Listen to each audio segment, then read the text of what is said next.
Okay, so Biden had a make or break moment. And listen, there's a lot of highlights. First of all, I want to give a huge shout out to Due Dissidents for covering the live stream. I mean, my goodness, they showed up on time. Biden, an hour late. It's not the first time Due Dissidents has been waiting, but nonetheless, folks, it was a phenomenal live stream because we saw firsthand Biden speaking to the people, and it was an epic disaster. Now, in all reality, if you're in the Democrats' position, they're all saying the same thing. Biden's got to go. They made a horrible choice. And myself and Keen spoke about this, maybe a month ago, 2 months ago, where the Democrats would probably have to pick somebody else. And Keaton said on the show on Due Dissidents that the Democrats would have to pick somebody at the DNC convention here in Chicago. I was in the mindset that they're going to go all in for Biden. But you know what? If Biden does secure the nomination process, I'll be surprised. I truly will, because I have to say that the confirmation is this. The Democrats are in full panic mode. So before we play the videos, before we bring anything else, let's talk about the highlight. Let's talk about the highlight video that I think is the opening canary in the coal mine. And this is just one part of many highlights in the aftermath of Biden's epic fail. And it was an epic fail. And many people are saying, well, gee, Kit, you're being very petty about this. You're being very arrogant about this. You have an ego the size of a galaxy about this. And it's because for a long time, myself and Daniel and a lot of people in independent media were ridiculed, censored, silenced, shadow banned, demonetized because of our criticism of Joe Biden. But we have been proven factually correct. Not right, factually correct. I don't care about your feelings, and I don't care about Trump derangement syndrome, because when you have to say this, the canary in the coal mine, Trump as vice president.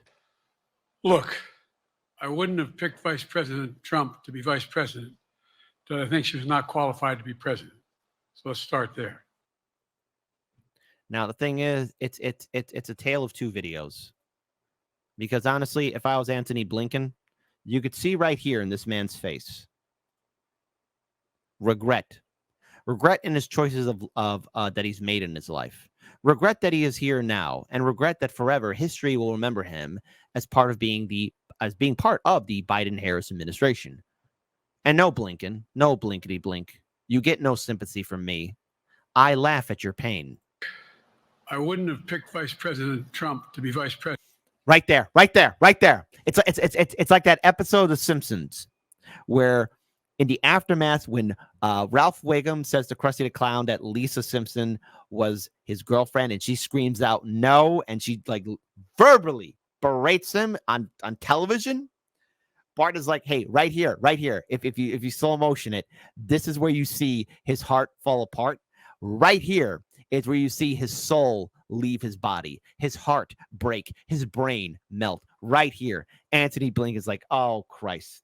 And it's pure, it's pure gold to me, because I like to see the Democrats right now be in pain, not because, well, actually it is because of me being petty, me being arrogant, and yes, being a little bit of an egomaniac about this. I have to be honest. I am on cloud 9, and I feel very happy. I do. Consequences be damned. Consequences will never be the same again ever. If you got that reference, I love you. But right here, let's enjoy it. I wouldn't have picked Vice President Trump to be vice president. Right there. Pure gold. But I think she was not qualified to be president. So let's start there. Number one. The fact is that the consideration is. And so Blinken leaving with his life choices is quite hilarious. So I want to pull up this article here from RT just to trigger the libs. Biden will never recover and must drop out, aides say to MSNBC. U.S. President Joe Biden has no way to recover from the debate disaster, needs to drop out of the race, multiple campaign aides have told NBC News. Well, gee, you had 2 years. Why'd you wait? Did you not know how to tell the old man? Too bad. The 81-year-old Democrat has been under increasing public pressure from the media, senior party members, donors, and celebrity sympathizers to step down after a catastrophic performance in a June 27th debate with Republican challenger Donald Trump. No one is denying the debate was a setback. Of course, says campaign chair Jen O'Malley Dillon. The campaign manager Julian Chavez Rodriguez said in a memo to staff leaked to NBC on Thursday. But Joe Biden and his campaign have made it through setbacks before. No, you never made it through setbacks because you had the whole system rigged in favor of Joe Biden during the 2020 Democratic primaries. You have a lot of Democrats and even corporate donors saying that. We covered that this week and last week. The cat is out of the bag.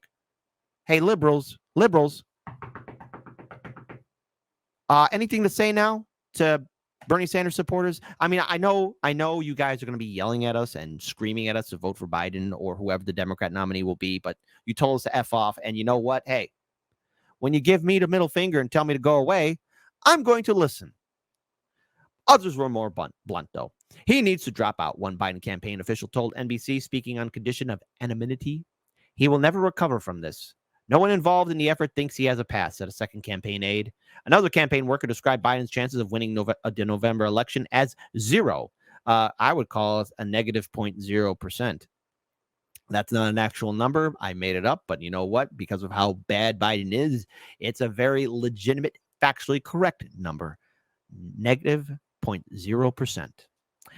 Multiple aides have raised concerns that the president's performance might spill over to down ballot races, costing Democrats seats in Congress. And it will.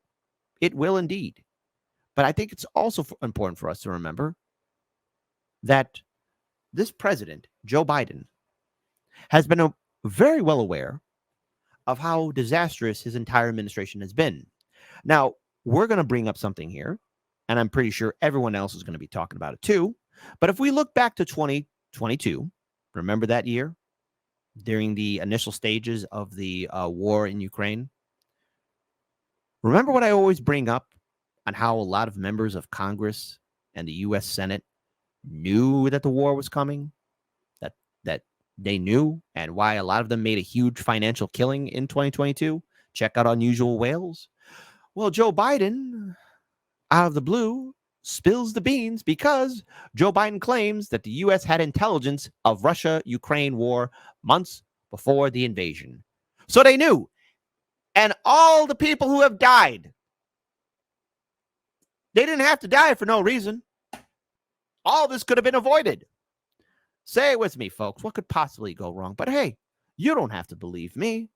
Listen to old senile Joe 30330. And yes, I am being a prick about this. Liberals cry harder. Would-be aggressor knows they attacked one of us, they'll be attacked by all of us. Sending that message is the best way to deter aggression and prevent wars in the first place. For those who thought NATO's time had passed, they got a rude awakening when Putin invaded Ukraine. Some of the oldest and deepest fears in Europe roared back to life because once again, a murderous madman was on the march. But this time, no one cowered in appeasement, especially the United States. We collected intelligence that Russia was planning to invade Ukraine months before the invasion. I directed the intelligence community to be a significant amount of intelligence be declassified so I could start building an international coalition to oppose the invasion. Then in February, some of you remember, I warned the world that the invasion was imminent. Well, instead of war, why not de-escalate the situation and have diplomatic talks, at the UN, diplomacy. I know it's a controversial word, but I mean, my goodness, better that for people to talk and talk and talk and just go back and forth than, bullets flying in the air. Better than men dying in the cold, cold ground. I rallied a coalition of 50 nations from Europe to Asia to help Ukraine defend itself. Spry dirty. Absolutely on point. This is Bernie's friend. Great guy. Remember, folks, this is Bernie Sanders' friend, his good pal, his friend, his buddy, his pal. going to keep that up there because let's talk more about Bernie Sanders and his good friend. Because right here, you know what? I'm not sorry. I'm going to laugh. When Biden calls Zelensky-Putin. I've said before, Russia will not prevail in this war. Ukraine will prevail in this war, and we'll stand with them every single step of the way. That's what the compact says, loudly and clearly. And now I want to hand it over to the president of Ukraine, who has as much courage as he has determination. Ladies and gentlemen, President Putin. Now, this is a different event, but took place the same day. But President Putin. And then he realizes, then his brain realizes, Joe, you effed up his last functioning brain cell that's overworked. Papers all on his desk. Wait, it wasn't Putin. He's not Putin. President Putin. You can beat President Putin. President Zelensky. I'm so focused on beating Putin, we got to worry about it. Yeah, oh yeah, like that's gonna cover your ass, baby. Anyway, Mr. President, I'm better. you are a hell of a lot better. Thank you so much. Listen, this is beyond hilarious. Zelensky's like, oh God, oh man, oh God, oh man, no. Honestly, I don't know what the future holds for Zelensky, but something tells me that his little gravy train is going to be ending very soon. Okay, folks, billions of dollars was wasted in this war. Billions of dollars wasted when it could have been avoided, as Biden did admit during that press conference. They knew, and they didn't stop it. But I'm going to be petty. I know I'm not a good man right now. I'm being a prick, and I have every right to be a prick, because here he is again, side by side. The facial reaction. If you thought Blinken's was funny, Zelensky's reaction was even hilarious. And now I want to hand it over to the president of Ukraine, who has as much courage as he has determination. Ladies and gentlemen, President Putin.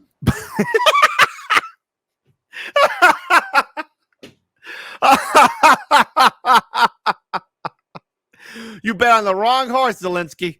President Putin. Hold on, one more time. I have to be an ass about this. And now I want to hand it over to the president of Ukraine, who has as much courage as he has determination. Ladies and gentlemen, President Putin. President Putin's in the house. He's in the house. Of all places, Putin showed up. He showed in front of our house. Of our house. Biden, one more time. And now I want to hand it over to the president of Ukraine, who has as much courage as he has determination. Ladies and gentlemen, President Putin. President Putin. You can beat President Putin. Oh, Zelensky, just smile and nod. By the way, I mean, is that all in your wardrobe? Just a sweater and pants, man? I mean, okay, whatever. But returning back to the main event that took place that was covered by Due Dissidents, Biden's limitations was brought up. Now, this back and forth conversation that he has with this reporter, talking about the fact that he has limits and that he is not physically up to par. Because as we've talked about here at Hardlands Media, Joe Biden, Joe 30330, is only available from 10 a.m. to 4 p.m. That's not including naps that happen in between. You know what, Biden, you will no longer, you cannot reach the level of Big Red and his work schedule. At least when Big Red is starting his show, 9 p.m. His office hours are from 9 a.m. to 5 p.m. 9 a.m. to 5 p.m. And if you bother him anytime after that or before that, you're going to be hung out the window. If you know what I'm referencing, I love you. If you don't, it's a good movie. But let's go ahead and pull this up here. Presidency is the most straining job in the world, and it's 24/7. How can you say you'll be up for that next year, in 2 years, in 4 years, given the limits you've acknowledged that you have today? The limits I've acknowledged I have?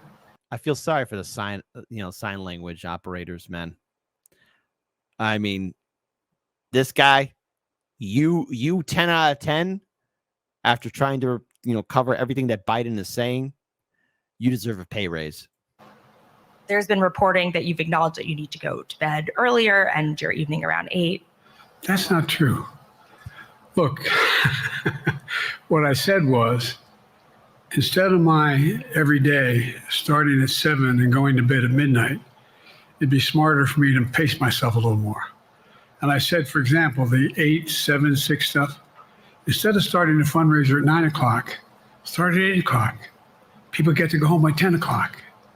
That's what I'm talking about. I'm not talking about, and if you looked at my schedule since I made that stupid mistake in the campaign, in the debate, I mean, my schedule has been full bore. Do you believe Biden? Type 1 for yes, Kit. I do believe Biden.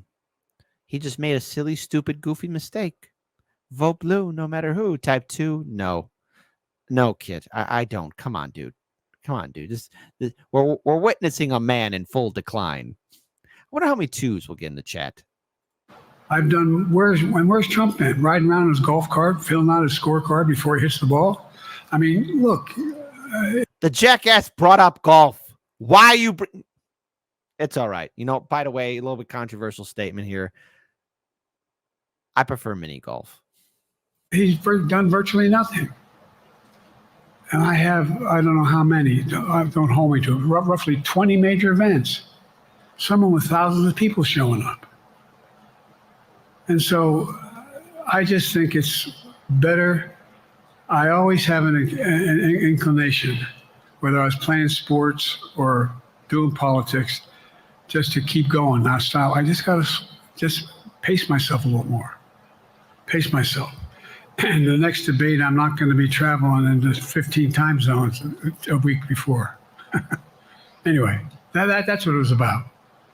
That's what it was about. And by the way, even with that, I love my staff, but they add things all the time. At the very end. Oh, Jesus Christ! You're throwing your staff down the stairs too, Biden.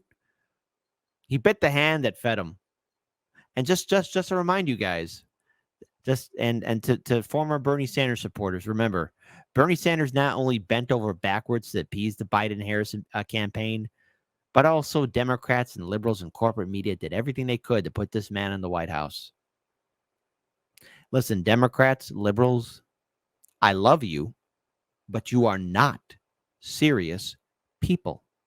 Hug a liberal. They're not okay. They're crying. They're in full panic mode. I'm catching hell from my wife for that. Anyway. Why did he say that? I'm going to catch hell from my wife for saying that. Wait, let's listen to it again. But they add things all the time. At the very end. I'm catching hell from my wife for that. Anyway. I don't know if she beats him or not. I mean, that's wrong to say, but I mean, come on. Why are you saying that? He always says that at certain press events. I'm going to get in trouble for saying this. I shouldn't have said that. I'm going to get in trouble. You are the president of the United States. You're the commander in chief. You are the front car, the king, the ace in the hole. Who's running the country? George Snuffleupagus. Georgie boy. Not George Clooney, but George Snuffleupagus or Stephanopoulos. You should ask that question. Hey, who's really running the country? Who is really running this country? But if you want to see the abrupt end, this right here, again, should make all of you worried or a little bit concerned, maybe, about who could succeed Biden. Because so far, it looks like to me, he's not dropping out unless the DNC forces it in Chicago between August 19th to the 22nd. But also, on top of that, too, Kamala's brought up. If your team came back and showed you data that she would fare better against former President Donald Trump, would you reconsider your decision to stay in the race? No, unless they came back and said, there's no way you can win. Me. No one's saying that. No poll says that. Oh, God, why does he say it like, go quiet? No one says that. I'm right behind you. Okay. Thank you. This ends tonight's press conference. Press conference is over. Bye-bye. Thanks, everybody.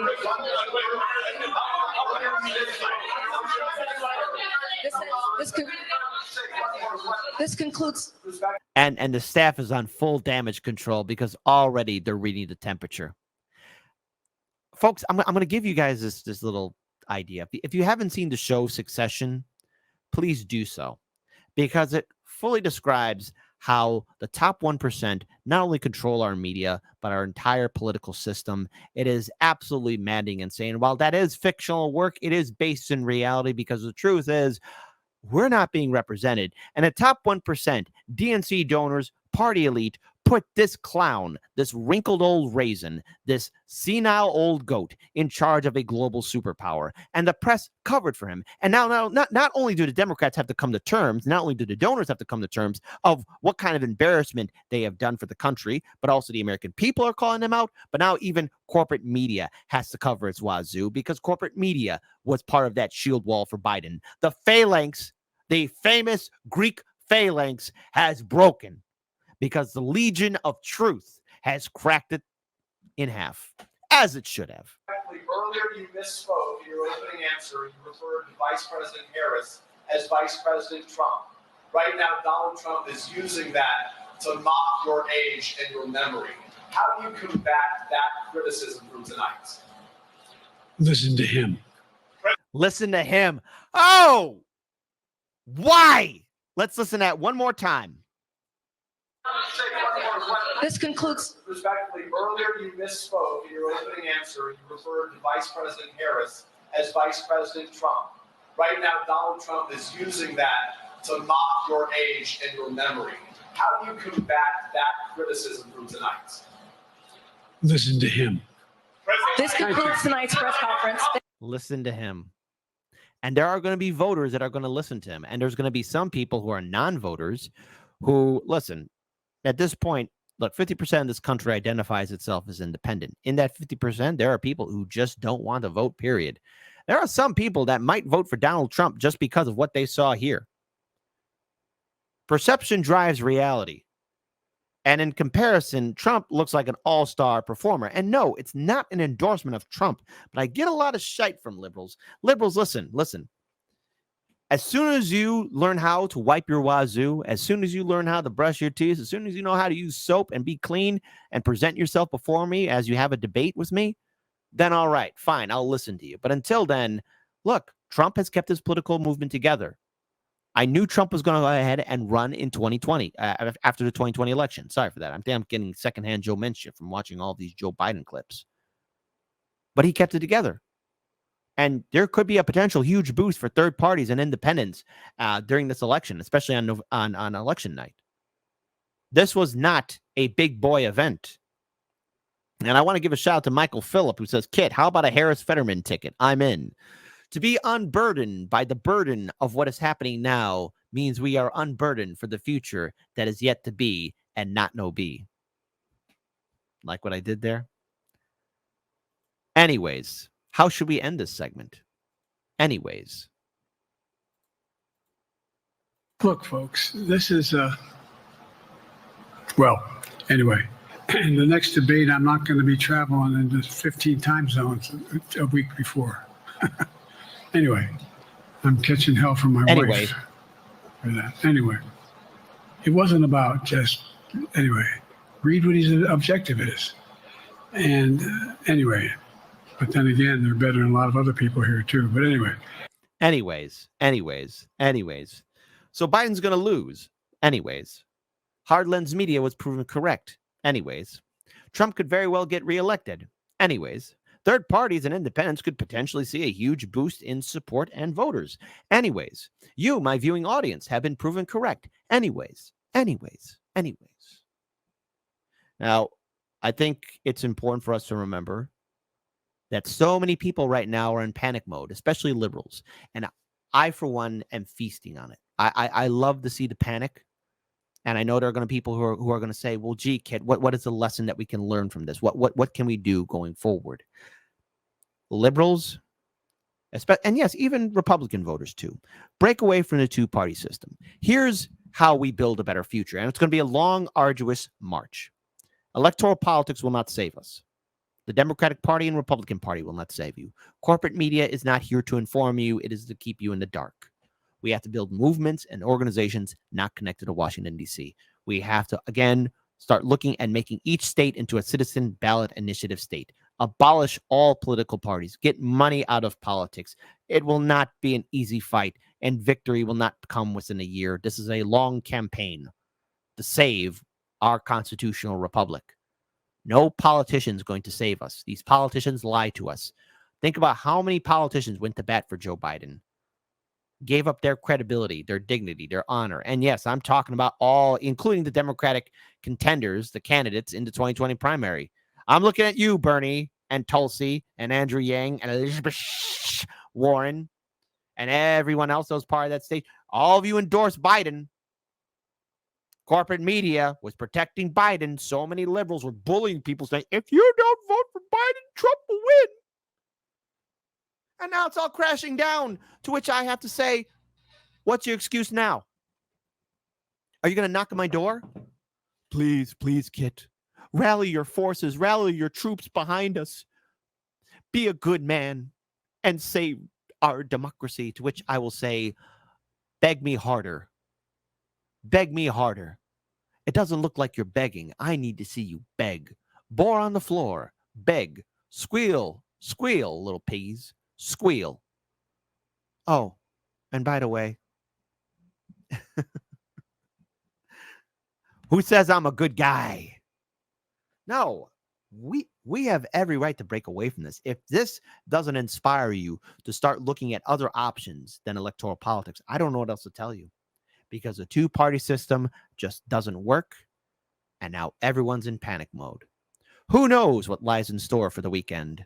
We got ourselves an epic showdown, folks. Brace yourself for madness.